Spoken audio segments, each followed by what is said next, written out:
Welcome to Revenue Rehab, your one-stop destination for collective solutions to the biggest challenges faced by marketing leaders today. Now head on over to the couch, make yourself comfortable, and get ready to change the way you approach revenue. Leading your recovery is modern marketer, author, speaker, and chief operating officer at Tegrita, Brandi Starr.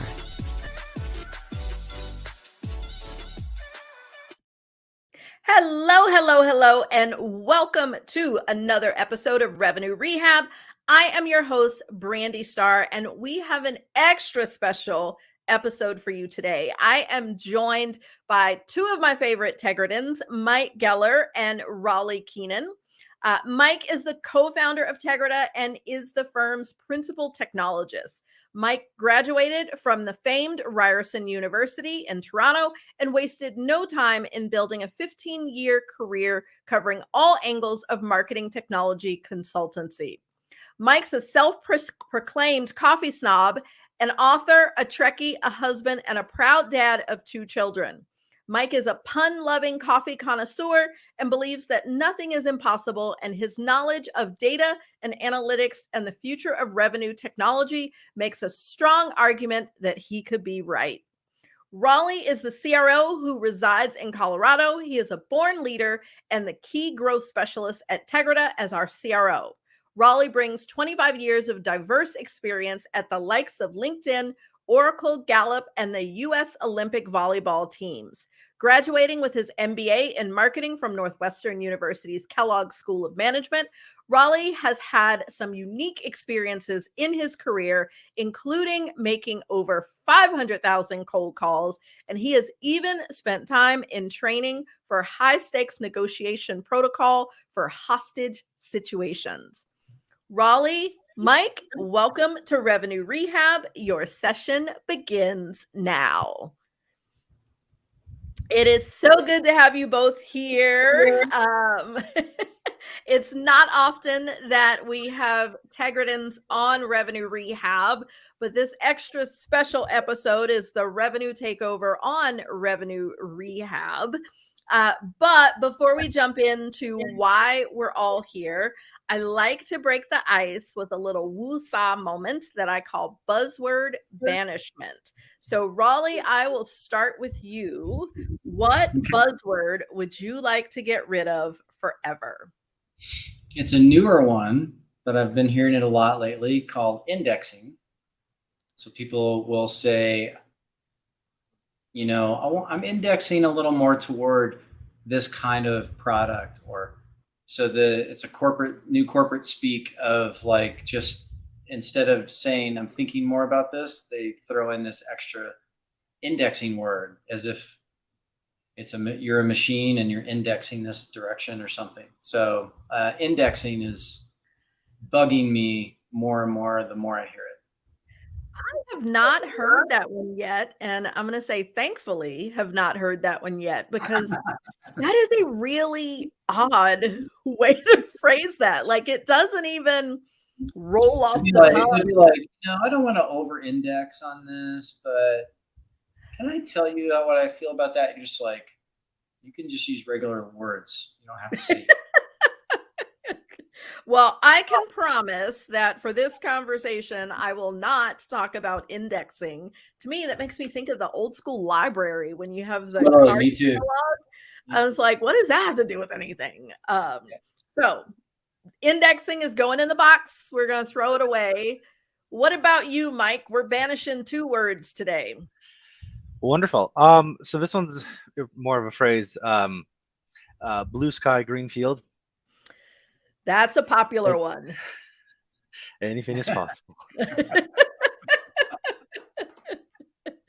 Yeah, it's like, I don't even know where that came from. Like, it's so popular in sales of like, or even, strategic conversations. It's like, what does that really even mean? Like I don't know. But so we will not talk about any blue skies or green fields, although it is a beautiful day here in Atlanta. We'll put those in the box as well. So now that we've gotten that off our chest, I have asked you guys to the couch because, drum roll, it is the 2-year anniversary of CMO to CRO. So for anyone who is listening and is not familiar, 2 years ago, Mike, Raleigh, and I embarked on the journey of becoming authors. And we wrote the book, CMO to CRO, The Revenue Takeover by the Next Generation Executive. And it's been 2 years since, and lots has changed in the industry. So I thought it would be a great opportunity to have you guys on the couch to talk about what we've learned, how the book is still relevant, what people are saying, all those different things. And I believe in setting intentions. It gives us focus, it gives us purpose, and most important, it gives our audience an expectation of what they should take away from our discussion. So this time, Mike, I'll start with you. What is your best hope for our talk today? What would you like people to take away from the discussion? Understanding, learning something new, or if you've read the book, then our perspective on why we wrote it the way we wrote it, because we'll talk more about that later, but just understanding where we're coming from. So that would be my intention. Okay. And what about you, Raleigh? Just the understanding that I think in a conversation like this, no matter how so I love the fact that we're setting intention up front, because we just started talking. I think that generally people are like, let me get some tips. And, they're kind of like paying attention. And I think what I would want to, from an intention standpoint, what I want people to understand is the book is a book because what we're talking about is fairly complicated. It's complex. It involves a lot of people. It takes time. So in our book, we have a timeline. And so depending on your industry, it could be a few years to go through the journey versus, oh, this is another like alignment adjustment I can make. And so I would just say the things we're talking about are kind of bigger deals, transformational, not tactical. Yes, I would agree completely. And so I'm going to pose the first question to you, Raleigh. And for those that haven't read the book, can you summarize what it's about? What is the Revenue Takeover? So this is about the challenge. So overall, the book is about our experiences between the three of us, and if you think about the perspectives of management, marketing, and tech, or say people, marketing, and tech, it's all the problems we've seen and ways that a company handled one, an organization, a client handled one thing, another client while we were there was handling a different part of it. And all together it was, what if somebody did all those things that those companies only did one of? And so it was our sort of best position on, hey, here's how you really could do this. And so the sequence is like, what is that challenge is the first part of the book.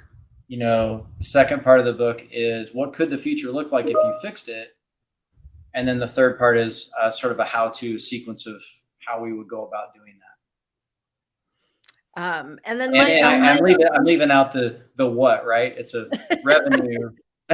Sorry, talking about it so vaguely. It's how to basically attack revenue as an organization instead of separating it into sales, marketing, support, and success. So it's anything client facing. How do you redo that in a way that will work in the way that businesses operate today versus so many organizations that we work with and talk to are operating just like they did in the 80s and 90s before things were digital and there was all this tech. And so they add the tech, but they keep their silos, right? So this is our say, hey, this is how you approach that. Yeah. And I think the one thing that I would add to that answer is we took a path of least resistance approach, because with any sort of organizational change or transformation, there is a lot of times you try to, another buzzword, boil the ocean.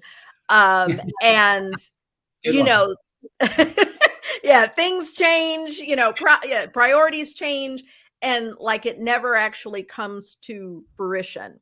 And so that was one of the things that was big for us was how do we start with smaller incremental change where you can see progress and improvement as you are working towards the big picture. And I know that was one of the big things because I think collectively we have all seen these transformational kind of projects fail for one reason or another. So it's like, how do we at least get incrementally better? Mike, so just for those, of course I know, but for those that don't know, why did we do this? How did we decide, because obviously we're all busy running a business and servicing clients. How did we come to actually write a book? Well, it was in one of our get-togethers. We're all in different parts of a country, right, or countries, and we got together and we were talking about various things related to work, and it sort of came from all of us in different ways. For me, I'm a visual guy, so I tend to like draw things out. I was visualizing how different operations of tech across different front office places could be better managed if they were centrally structured. And then that conversation spurred other things, and then it was like, well, why don't we write a book? And we're like, okay. Yeah, we more were like, ha ha ha, that would sound great, but when are we going to have time to write a book? But I do think so many things in our organization in general start off with, what do you think would happen if, or wouldn't it be cool if, or maybe we could, with something that is seemingly preposterous, and then we make it happen. I know going into the book project, when we talked about measures of success, we talked about all the usual things, book sales, being a thought leader, getting our ideas out there. And I know one of the things that I said that I was looking forward to were the trolls. And, the naysayers who won't believe, or the negative reviews of what the book is about. And one of the things, going through all of our reviews, one of the things that came up a couple times is people talked about how the authors, as in us, spent all this time defining what the current state is, what the problems are, and talking about what the future looks like. And then the complaint was when it got to the solution and the how, that it was light on detail, that they were looking for a more prescriptive, exact, here are the steps. And when I read that, I chuckle a little bit because I know that that was intentional. So I'd love to, hear your perspectives, and whoever can jump in. Why isn't there more intricate detail around the how? I guess I'll go first. We wanted to put forth a framework that could be applied as broadly as possible. So the more specific you get into the details, the more narrow the focus is, and the more specific it is to a kind of company. And we wanted to create a path forward so that with guideposts along the ways and milestones and markers, so that you'd know where you are in the journey. But there's so many unique elements and challenges to every single company. I mean, every organization is a little bit different. Even within the same industry, same sort of niche, companies are still organized differently. They're managed differently. They have different cultures. So, having a broad framework for how to get there seemed to make the most amount of sense, because then it could be internalized by each reader for themselves, for their experiences. Yeah. Raleigh, anything you want to add? I mean, as usual, a bit of a joke popped in my head of like, well, just hire us. So, I mean, I think number one, no matter what detail we put in, it would be the wrong detail for whoever read it. And that's a little bit to Mike's point of we had to keep it broad. But also, like, we wanted to get the idea out there. And the chapters themselves in the third section of the book, those chapters are, in a sense, detail of those guideposts, right? Here's the next stage. Here's the next stage. Here's the next stage, and to like, well, what exactly do I do? That is a consulting firm like Tegrita jumps in there and tells you in the engagement, all right, based on what's going on here, that we would never know until we're here, how it would still be in the same framework. Each stage would be the same, but exactly what we do to make it effective would be different, everywhere. And that's the ultimate terrible consultant answer of, well, it depends. But I mean, Yeah. we got pretty, I would say we got pretty specific. Yeah. And it's like, I think what some people look for is because there are so many business books out there that are written very prescriptively. Like, here is exactly what There's you how to be should do. successful. Yes. And to me, that works great when you're talking about something on a much smaller scale that is more consistent. Like, if we wrote a book on how to implement a marketing technology platform, like, the steps are for the most part pretty consistent and we could go pretty detailed. But a change of this magnitude with different industries, different size companies, different organizational structures, like, all of these things are so nuanced that, if we tried to cover all the variations, this book could, be like Harry Potter or Lord of the Rings kind of thickness. Yeah. It would both be magical and impossible. Yes. And, I think the other air quotes complaint that I saw in some of the reviews was, why did they spend so much time outlining the problem? We're marketers. We all know this is the problem. And, it's like one of those where I'm like, yeah, but there's a lot of value in validation, in really painting the picture of what is actually happening in your organization. Because until you really internalize that there's a real problem, you're not going to make the effort to do something about it. And so I know we made a conscious decision to really hammer home, and in some cases repeatedly and from different angles, what the problems are that we see. Any other thoughts, what you'd say to those naysayers? If it kind of goes to what you were saying, Brandi, around making sure that it's felt, you will not want to embark on this massive journey if you don't feel like it's worth it, right? Like, by the time you get through section 1, which is the problem, you're like, okay, great.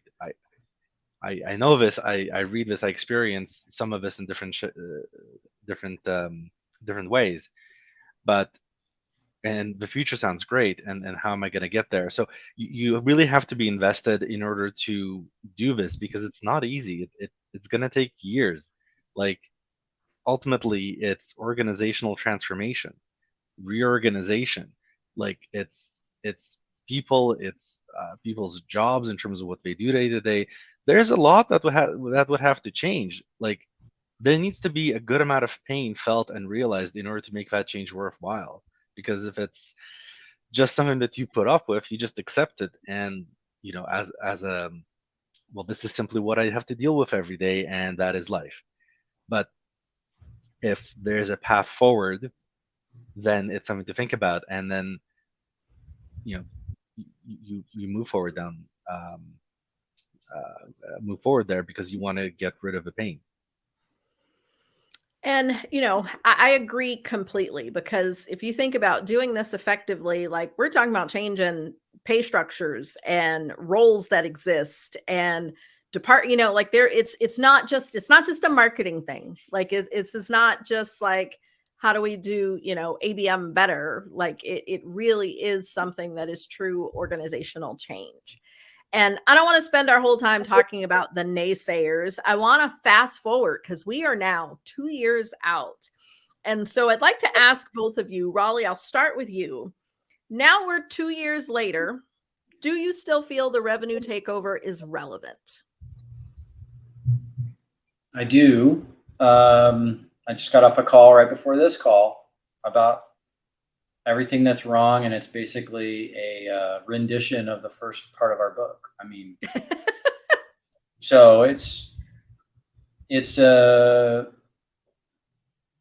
relevant. It's happening, and because how we've laid it out and how it's a long-term thing, and this is not a tactical, I'm going to learn this over the weekend and implement it. It also has plenty of runway, because plenty of organizations have never thought of it still, or if they've thought of it, that sounds too hard.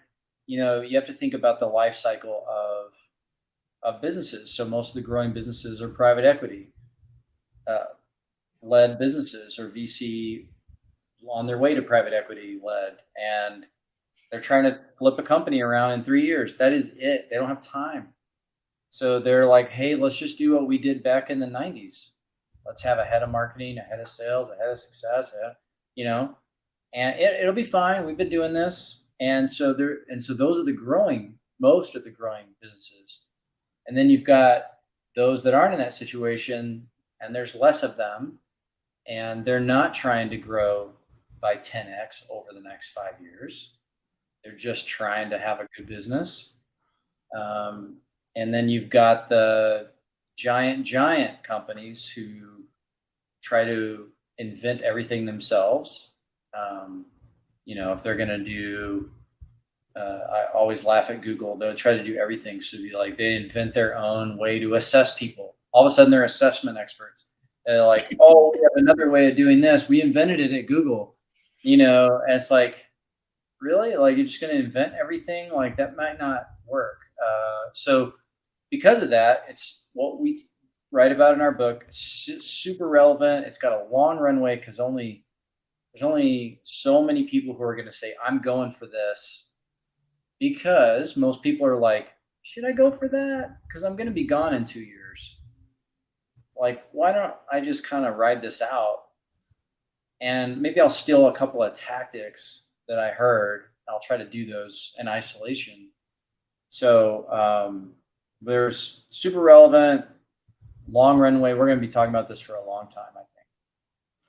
Mike, what's your perspective?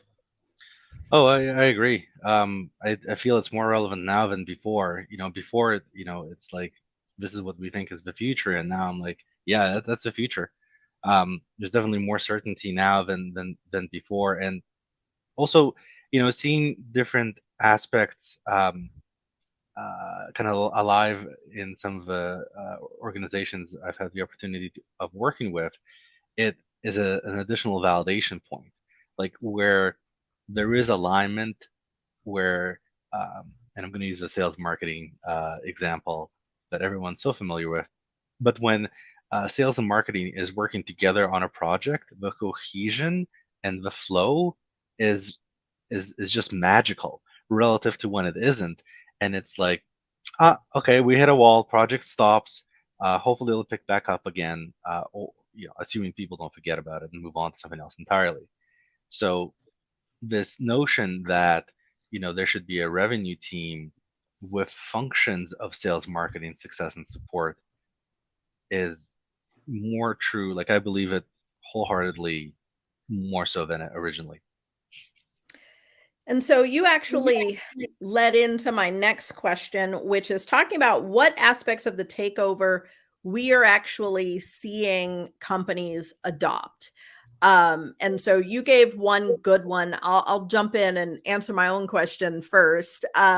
One thing that I'm seeing, we talk about lining up, behind the tech and trying to get the technology right. And even just looking at in the past 2 years, just the projects that we've worked on, in addition, as I'm in different communities with heads of marketing and CROs, I see the same conversations of projects that they're embarking on, which is actually getting their technology working together, getting things integrated, getting the data flowing in a way that you can start to get meaningful insights from the technology and create that cohesive customer experience.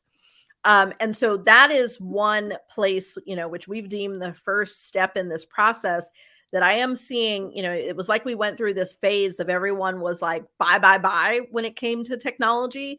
And I'm seeing so many companies now that are just, quite frankly, like, we're not buying shit else. Like, it's a done deal. Figure out how to make the stuff we have work well and work for us. And so, that alone, like when the marketing automation and the CRM talk to each other and all these ancillary technologies are giving data and insight, like that alignment and clear view of the data, like just that step alone makes such an incredible difference at both marketing and sales and even success, like all the revenue teams really being able to be successful. Raleigh, any examples? Because I know you see a lot, you have a lot of different conversations than Mike and I are involved in. Any examples of things that you have seen and heard people adopting from the takeover? Well, I think, no surprise, I think to any of us or anyone listening to this is, RevOps was not so much of a thing as it was after we wrote the book or after we started the book. So that is definitely it is like popular or trendy. Like, do we have a RevOps person? Why not? Let's get a RevOps leader. And I'll throw in the Debbie Downer side of that. It's like, I see that. And then I watch everybody ask, so where do I put this RevOps team? Should I have them report to marketing or sales? Or I saw one person ask, should I have them report to the CEO? So they're like grabbing one part and ignoring the whole transformation and going, well, now I have this, which everyone says I should have. So now I've got it. And now I don't know how to make it work right because like they're there, but sales doesn't want to use them. They keep buying their own tech.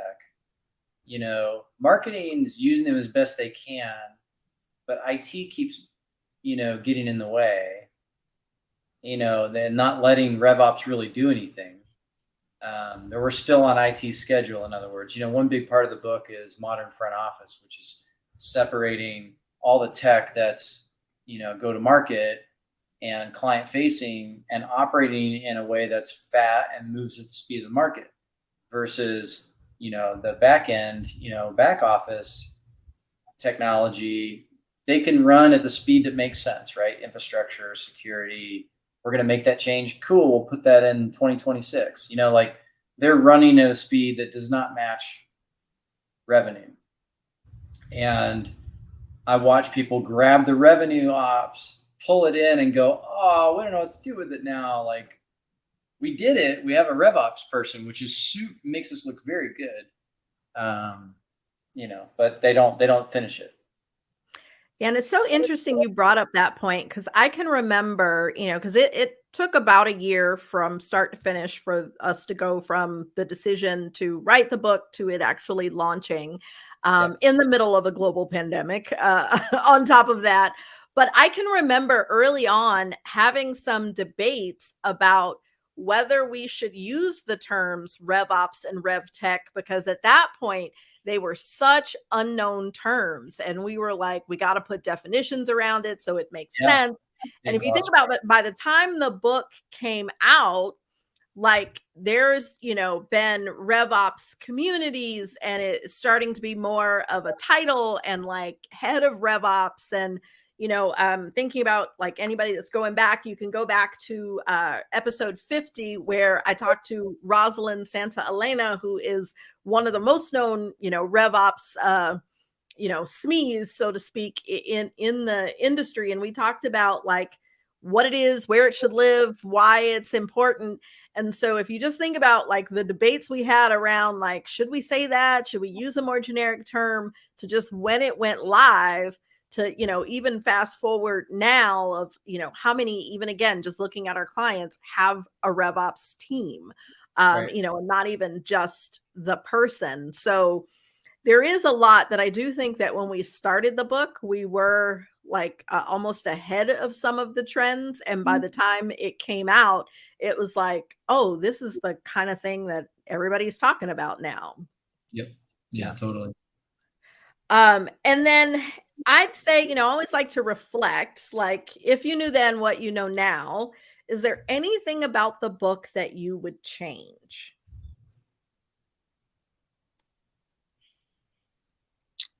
Probably not.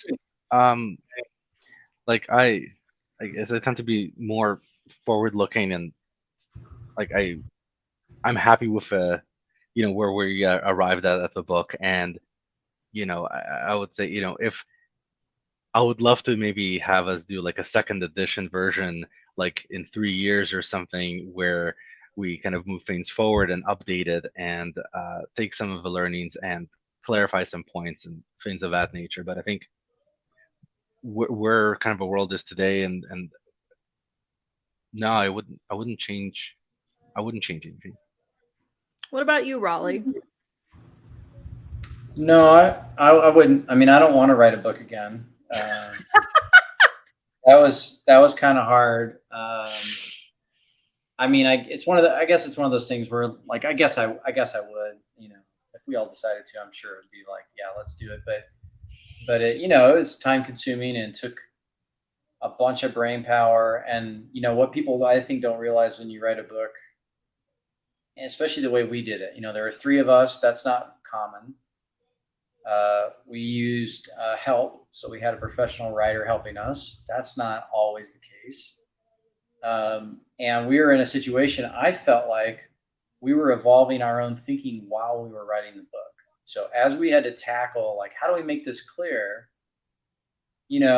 I'd weigh in from one angle, Brandi weigh in, Mike weigh in, and we'd be like, and then I felt like I had like a better understanding of my own idea. And that just happened over the course of a year. Right. So, I wouldn't change any of that. I wouldn't change what we wrote. I know I've told you guys, I get, and you guys get it too. Somebody will be like, hey, I'm Bob and I wrote a book. Can I send you 6 copies of my book? And I'm like, please don't do that. And so I end up recycling, 5 of the 6, and then I open their book and it's not written in a way that's very readable or very fun. And so what's one thing I like about our book and why I wouldn't want to redo it is when I sat down and reread it, it's another thing. When you're writing a book, by the way, you're gonna have to read your book a lot. So we were rereading chapters over and over as we edited. But when I read it now as a finished product, like, I'm always like really kind of impressed how well it's written. We have our ideas, but boy, you can have ideas. And that actually, when you were talking to Mike about the trolls and them saying, basically, I don't like how you hung out on the problem so long, right? And I went to a whole different place than you guys did, which is not unusual. That's why we all work well together. But when I heard that, I was like, oh, great, they're giving us advice on how to write a book. Like, thanks.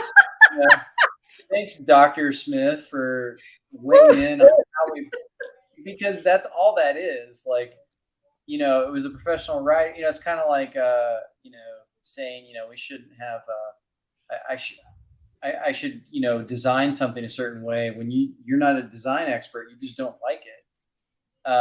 Like, this is how you design a book. You lay out the problem, like I don't like that movie because you just built up, and then only in the very end did the guy die. Like, you should have just told me that at the beginning. I'm like, what kind of movie expert are you? So that's what I wouldn't want to change it, because I think it's written in a really nice way. Like, you really get to engage with us about the problem. We've seen the future in different clients. So we have a whole section around like what future can look like, because we know, and then putting it all together on how, being that we've helped different people do different parts of it, we can do this whole long, here's how we would do it all. So I like it a lot, how we put it together. I wouldn't read it. Yeah, I had one thing that I debated with myself. And in the end, I decided I wouldn't actually change it. But what I debated is the CRO title, because in talking to people get hung up there and miss the point. And it drives me crazy, because right now it's like people think about, oh, there's no way I would want marketing reporting into a CRO. Like if that happens, I'd quit. And like marketing should never report to sales. Like that's a horrible idea. And like foundationally, I agree. Like the CROs of today are sales leaders. Like they are not revenue leaders. They lead the sales function and they have a CRO title. And like, so people miss that. That's not what we're saying. We're not saying that marketing should report into the CROs of today, because that would be a disaster for all the reasons why no one wants that to happen. We are redefining what the CRO role is. And so I really debated, like, sometimes I'm like, oh, I wish we had called it CMO to anything but CRO, because it creates this debate that is so missing the point. But then in the end, I was like, no, like it really is the right title. I mean, you could call it Chief Market Officer, but that's a little long. But it really is, Right. CGTMO. Like what the hell is that? But like it really is bringing together all of the revenue functions and breaking away from that role being a glorified sales position. And we've seen it happen in other organizations, thinking about it, like going way back. I talked to Helen Baptiste in episode 23, where at the time Helen was leading a single revenue team where she owned all of revenue under the title of COO. And so that was, different title, but she was living and breathing our book. So if you haven't gone back, go back and listen to episodes 23 and 50, as they are super relevant. But yeah, that was my one, like, if we had to do it again, I'd like try to not get people stuck on that. But, I think no matter what title we stuck in there, someone would argue the issue with that particular title. And it's like, that's not the point. Well, and I think it's just on the topic, not on the topic of changing the book, but the topic of CRO, being that I'm a CRO, I have maybe more to say about than most. But the thing I find interesting / aggravating about it is it's not just that people see it as, well, that's the former head of sales, now he's just a C title. It's actually worse, because I've seen at least 4 versions of the CRO that I can pinpoint as very different roles.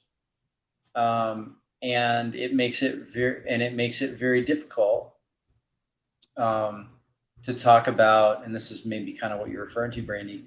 It makes it difficult to talk about everything under it, like the reasons for it, because I'm talking about CRO and I'm thinking about revenue.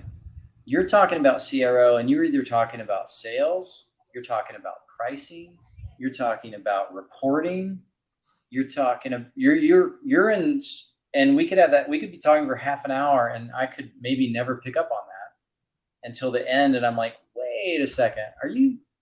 So like, one organization I ran into has a CRO and a CCO and a head of marketing. And I don't understand that at all.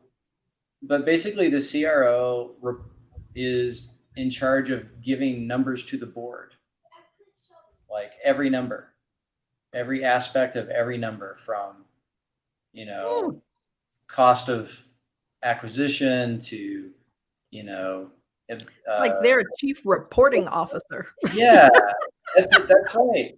I'm like, why you have that job? Like, I don't understand. And then a CCO is like head of sales in a B2B environment, but they have zero connection to marketing and zero connection to the CRO.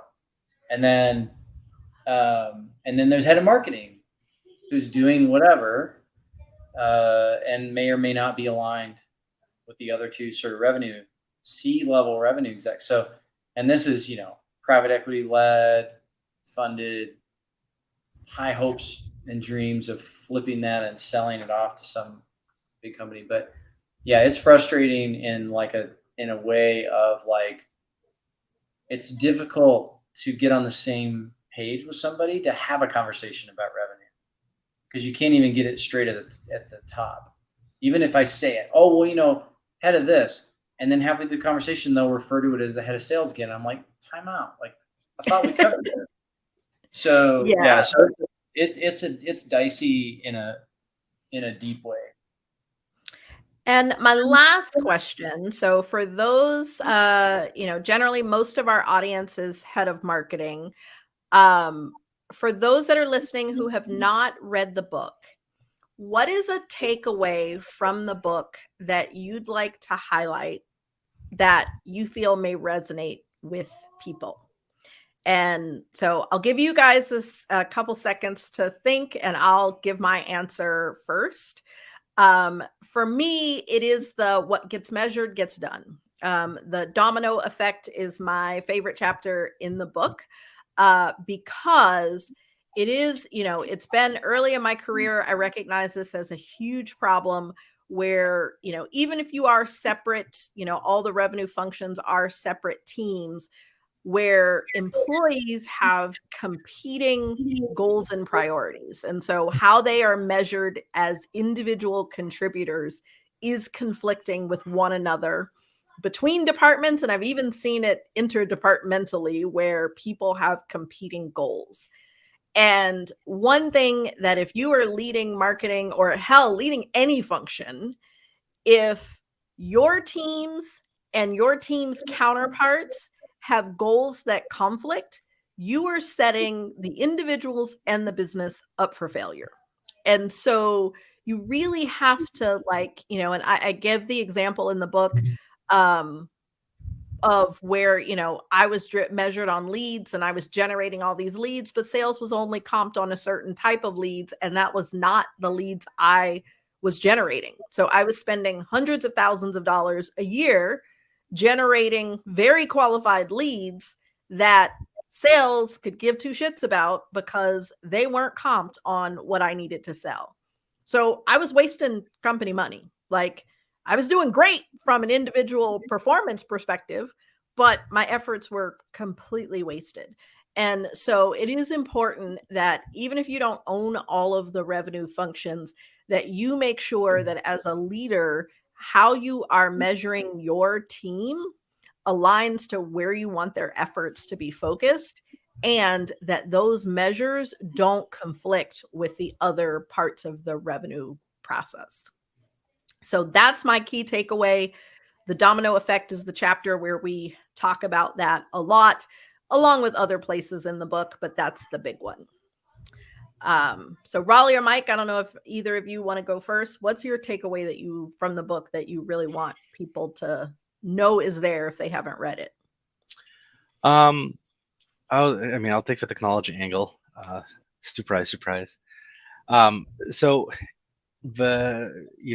how to get started on all of this is getting behind the tech and starting to reorganize the tech. And really, that means taking ownership of a technology and servicing all the other functions with that technology, so that you then have oversight of all of the technology utilized to support revenue.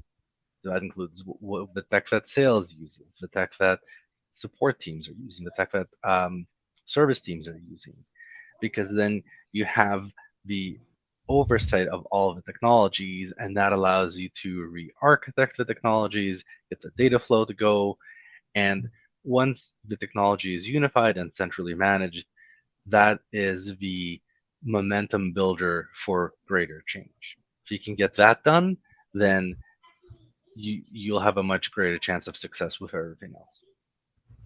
And Raleigh, we'll leave it to you last to bring us home. So I am focused a lot on, there's a chapter towards the end called What Real Change Looks Like. And I think it's worth understanding a bit to my intention of the transformational aspect of this, and that, you know, right now, sales, you know, if they've got problems with the leads that are coming over, as an example, you know, they're going to deal with it by either ignoring them or doing their own thing or something like that, you know, because they're in sales and leads come from marketing, right? What real change looks like is when everyone knows they're on the same team. And I'm not getting what I need. I stand up, you know, virtually if you're remote, but you stand up and walk over and say, what's going on here? We're expected to have an average deal size of 100K. Everything coming over here, these people are expecting something for 10K. Like, why are we attracting the wrong people? What is there messaging that makes people think that we sell a cheap product?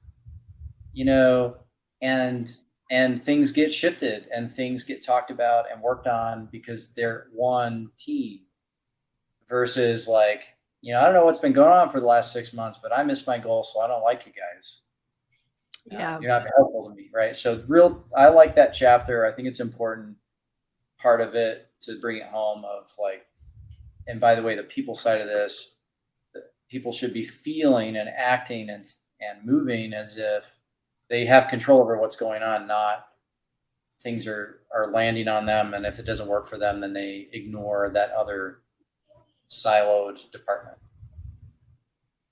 I love it. So, ordinarily at this point in the show, I would ask for the one thing that we want people to do. But in this case, the answer to that is pretty self-explanatory. If you have not already, you got to read the book.